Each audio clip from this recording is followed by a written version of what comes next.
In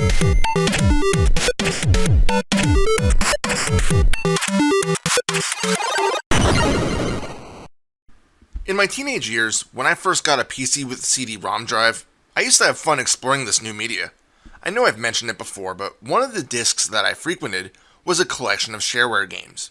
One of the games that I touched was Nitemare 3D, a third-person shooter that was a sequel of sorts to the old Hugo's House of Horror trilogy, a fun yet simple text parser adventure game. Nitemare 3D was, surprisingly, still being sold by the creator, so I forked up the $6 to purchase the full version. Except, when I tried running it on my PC, this is what I got. Well, this sucks. I mean, it was only $6, but still, I had to find a way to get it working. Thankfully, I still have an old Windows XP machine lying around, and so it was time to put that to use. And what do you know? I got it working. Although after playing it, I must admit I kinda wish I let the memories of the game go instead of revisiting them. Nitemare 3D clearly takes inspiration from Wolfenstein 3D. You play as Hugo, once again trying to save his girl Penelope, and he's back inside of a spooky mansion. Ghosts, Frankenstein monsters, vampires, and witches all want him dead. Hugo must gather his courage and do what he can to save the day. In order to do this, he'll need to do the standard DOS-era first-person shooter stuff. Collect weapons and keycards, unlock doors, find the exit teleporter, where he's given a rundown on how well he completed that floor. Do this a few times, and the episode is cleared, with 3 episodes available. Of course, beating the level presented to you isn't quite that easy. For one, the weapons that you get are a bit more limited in scope than you might be used to.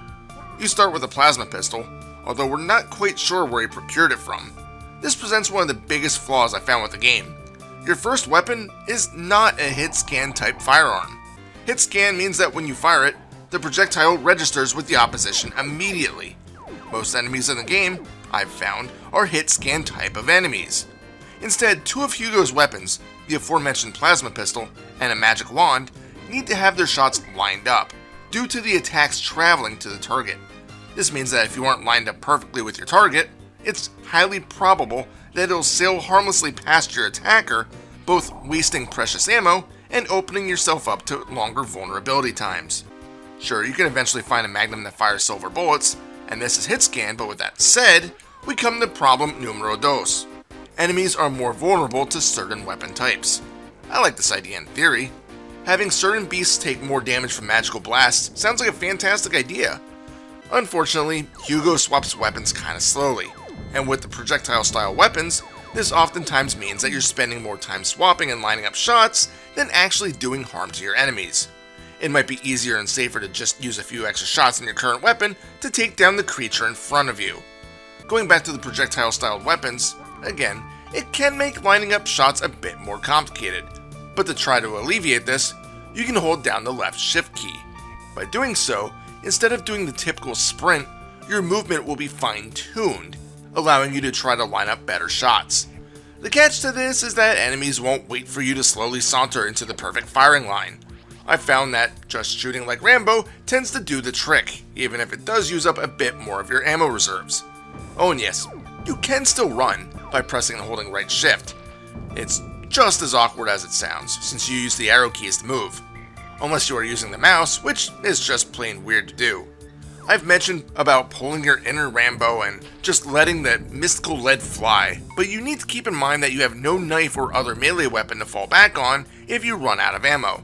This is bad enough against your enemies, but you could literally run into an unwinnable situation if you do run out of shots for one simple reason: destroyable walls. Again, I like this idea. Seeing various walls that look a bit funny, you can opt to shoot at them with either the plasma pistol or the magic wand, and the wall will explode, oftentimes opening up a new path that you must go down. The Magnum, however, cannot destroy these fragile facades, meaning that you should probably try to keep at least a dozen magic or plasma shots on hand, just in case. Speaking of these walls, I should talk about the level designs. First off, I enjoyed the looks of the environment. The mansion looks somewhat believable, with plenty of neat touches like desks on wall textures, bookcases that move to show secret passageways, safes that can be unlocked when you find corresponding combinations, kitchen areas that look fully furnished, and gargoyles in the outdoor gardens that tend to come alive when you aren't looking. I love this kind of thing, especially for back in the day with this style of engine. But if you thought that the original Wolfenstein 3D was cryptic, then man, you have another thing coming. These secret areas are everywhere. Rooms are large with lots of hallways with similar looking textures, and levels are even multi-floored. That's right, you can find stairways or dumbwaiters to take you up or down a floor, which is a neat touch. You do have a map, but it requires finding eyes in order to give it power. Run out of this sight magic, and you won't be able to consult the map.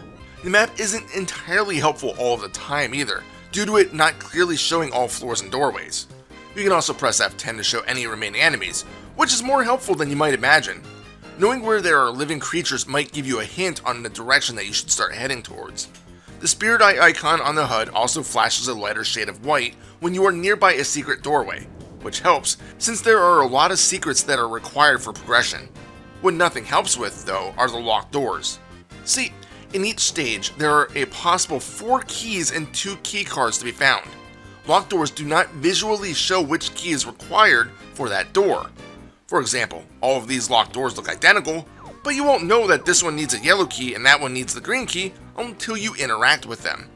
This makes remembering where you've been and where you haven't a bit more confusing than it needs to be.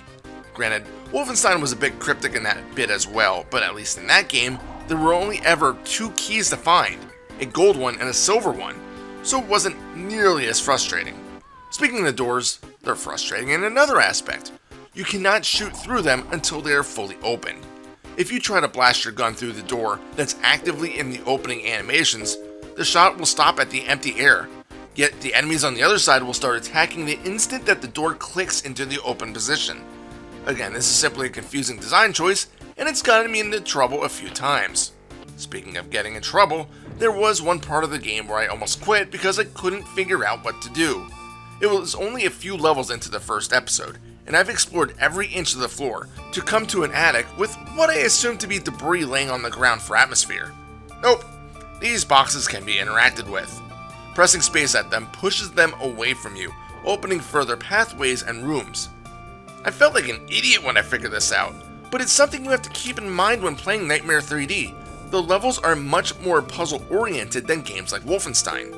Yeah, there's still action, but with pushing boxes, finding save combinations, and looking for secret areas, you'll need to use your brain a bit more than normal for FPSs. And if you really get too knee-deep into Dookie, you do have a fallback if you decide you want to take this direction: built-in cheat codes.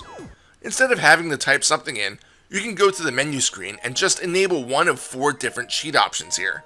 After a while, I kept the infinite knowledge option enabled, so that I could always consult the map. It didn't help all that much, but it did have its moments.